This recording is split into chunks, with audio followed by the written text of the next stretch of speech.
Hey guys, this is probably the fifth or sixth time I've done this video. I just got a new microphone and just had some issues, but hopefully it's all resolved now. I just wanted to quickly run through yesterday's gold trading opportunity.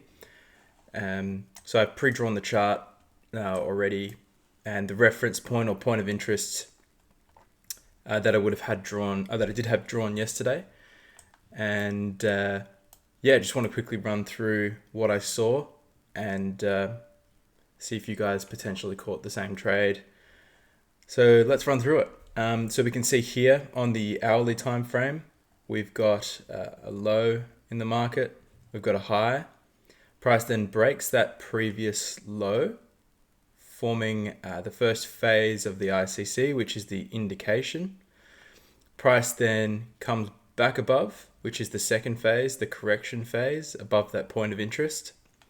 You'll notice here as well that price doesn't actually go above this previous high, nor does this high go above this one either. So this is a really good sign for downward momentum. So we can see again, this is the indication phase right here. This is the correction phase.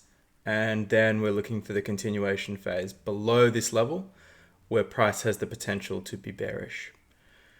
So if we were to then scroll down to the 15-minute time frame to look for an entry, there's a couple of things to factor in.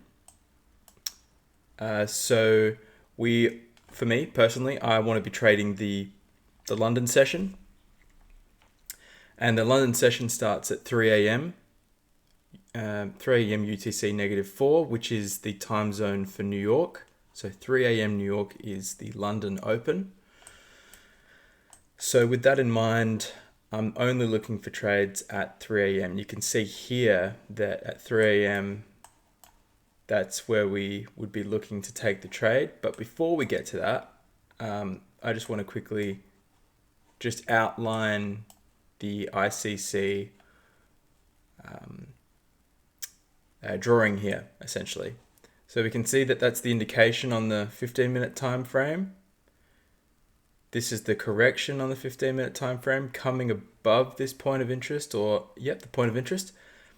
We can see here that this high doesn't break this previous high, which is exactly what we looked at on the 1 hour time frame. And then from there, if we zoom in, we can see that the internal structure is creating lower lows and lower highs, which is bearish sentiment. So from here, we then look to take potential bearish trades from 3 a.m. onwards. So we can see here, right at this level, price doesn't break above this high, does it? So we've confirmed on the higher time frame. We're confirming on the lower time frame that the bears are very much in control. And at 3 a.m. you can see that there's a perfect entry here, but right below this level, with your stops above the previous swing high, or this one if you want to be more conservative, and then you're targeting the previous swing lows. So we can see that there's an obvious swing low here. Right, and there's an obvious swing low here. Okay, quickly just show you what that looks like on an hourly. Indication, correction, continuation. There's the swing low, that's the first target. Or your conservative target, if you took profit there, that's excellent. Or if you wanted a little bit more, wanted to potentially maybe take half your position off at this first swing low, and then the other half at the lower swing low. Both very viable options. So if we were to go back to the 15-minute chart quickly, you can see here that if you took that trade with your stops above this previous swing low, this was an easy, convincing, just over a 3-to-1 risk to reward trade.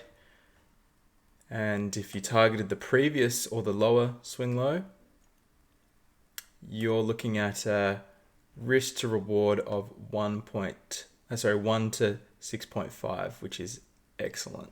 This is exactly what you want to see. These trades don't of late haven't been very present, which is annoying, but that's just the way trading works.